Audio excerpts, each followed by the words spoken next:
Ternyata ada yang gerah dan panik jika Ahok kembali jadi Gubernur DKI 2024. Ditulis oleh Abu Daeng Al-Makassari. Ahok pernah divonis 2 tahun penjara atas kasus penistaan agama. Tentu saja kasus ini adalah politis, kasus yang sangat dipaksakan. Ahok mendekam di penjara terhitung tanggal 9 Mei 2017 dan bebas pada tanggal 24 Januari 2019. Tentu saja banyak warga Jakarta yang mendambakan Ahok menjabat gubernur lagi, apalagi melihat kinerja Anies yang benar-benar bobrok. Tidak ada janji kampanye Anies yang benar-benar terwujud, maka bisa dipastikan jika Ahok dicalonkan kembali maka kemenangan mudah diraih. Seperti banyak warga yang sudah menyesal hanya karena diancam tidak disolatkan mayatnya atau diancam neraka jika memilih pemimpin non-muslim. Dari pengalaman buruk yang sudah dialami warga Jakarta selama ini, sudah cukup memberinya pelajaran berharga bahwa agama yang dipolitisasi hasilnya adalah kerusakan. Jakarta sebenarnya sudah nyaris rusak parah, maka sekarang dibutuhkan orang-orang yang benar-benar mau memperbaiki Jakarta. Jika menghitung waktu masa pembebasan Ahok dari tanggal 24 Januari 2019 hingga tahun 2024, maka itu sudah cukup waktu selama 5 tahun, yaitu batas waktu yang menjadi syarat bagi mantan napi untuk ikut lagi pilkada, meskipun nantinya harus diumumkan bahwa Ahok adalah mantan napi. Tetapi, bagi warga yang waras, hal itu tidak berpengaruh karena hampir semua warga tahu bahwa kasus yang dialami Ahok adalah kasus yang sangat dipaksakan. Ahok dipenjara bukan karena korupsi, bukan karena memukul anak kecil seperti si Bahar, atau kasus terorisme seperti Munarman, atau kasus seperti yang dialami Rizik. Bukan, Ahok justru datang sendiri ke kantor polisi menyerahkan diri, tidak kabur ke Arab Saudi ataupun ke Korea misalnya. Jadi sangat jelas siapa orang yang pengecut dan siapa yang jantel. Peraturan mantan napi bisa ikut pilkada tersebut tertuang dalam Peraturan Mahkamah Konstitusi Nomor 56/PPU/17/2019 yang memungkinkan seorang mantan narapidana mencalonkan diri sebagai gubernur, tetapi dengan syarat menunggu jeda waktu 5 tahun setelah melewati masa pidana penjara. Putusan MK ini telah mengubah pasal 7 ayat 2 huruf G Undang-Undang Nomor 10 Tahun 2016 tentang pilkada yang sebelumnya tidak ada persyaratan jeda waktu, kini harus ada jeda waktu 5 tahun. Jadi, warga Jakarta sudah tidak sabar Ahok kembali memimpin Jakarta dan mengubah Jakarta menjadi kota yang bertaraf internasional dan warganya pun benar-benar bahagia, bukan hanya klaim seperti janji-janji Anies Sandi. Semoga saja waktu itu akan datang dan Jakarta mempercepat proses kemajuannya yang sudah hampir rusak parah selama ini di bawah komando Anies. Penghargaan yang sudah diborong Anies tidak bisa menutupi kekurangannya. Penghargaan itu tidak bisa menutupi ketidakbecusan Anies.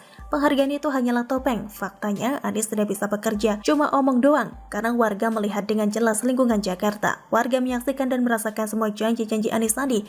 Tidak ada yang terlaksana, semuanya omong kosong, mundur kotanya melarat warganya.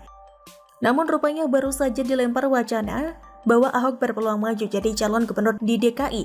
Ada yang kegerahan. Sudah pasti orang yang kegerahan ini adalah orang yang haus kekuasaan. Bisa jadi ingin seperti Anies, yang parlente tapi tidak bisa kerja, tidak kreatif mengatasi masalah ibu kota, namun hanya ingin enaknya saja. Bullshit kan? Salah satu orang yang kegerahan mendengar bahwa Ahok berpeluang jadi gubernur lagi, yaitu dari pihak Nasdem.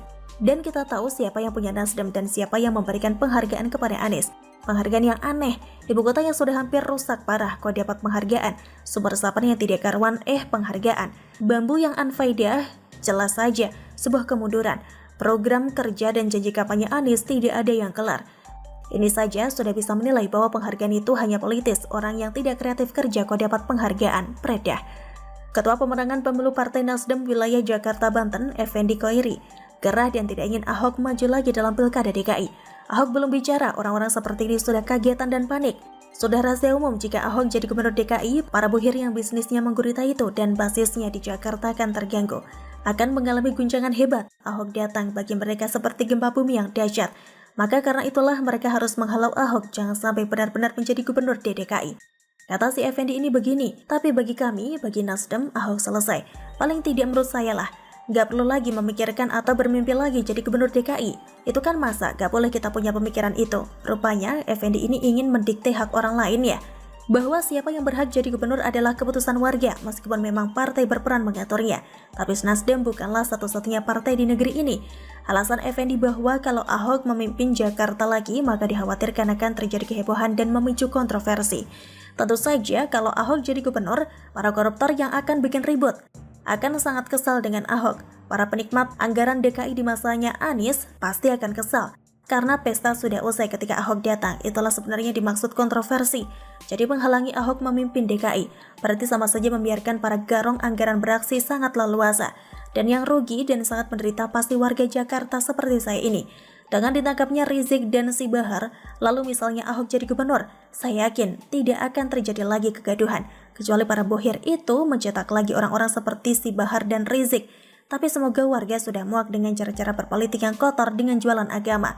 Warga Jakarta sangat ingin benar-benar terjadi perubahan yang signifikan sehingga indeks kebahagiaan warga Jakarta naik tinggi atau signifikan setelah Ahok jadi gubernur. Sebab selama ini God benar yang jadi gubernur, malah indeks kebahagiaan warga Jakarta itu justru ada di urutan terbawah. Ya, tidak sesuai moto yang dilancarkan Anies waktu kampanye, maju kotanya bahagia warganya. Justru nanti Ahok yang akan mewujudkan kemajuan Jakarta hingga warganya bahagia. Begitulah kura-kura.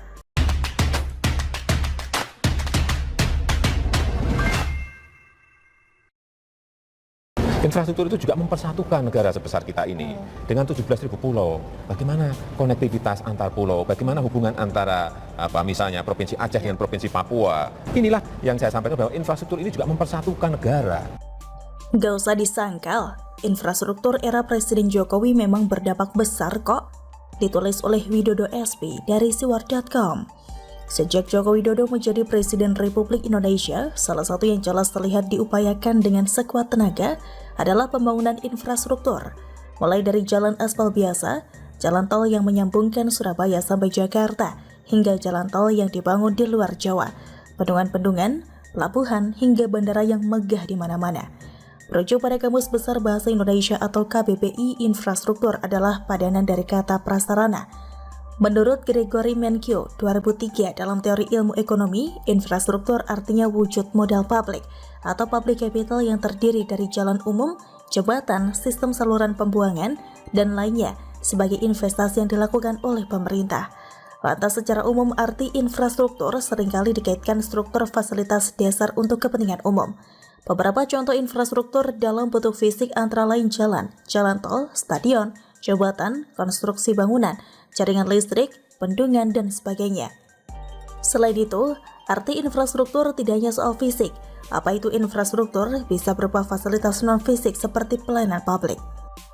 Nah, bicara infrastruktur, kita lantas ingat sejak awal sampai hari ini, selalu ada yang nyinyir soal betapa concernnya Presiden Jokowi membangun infrastruktur di negeri ini.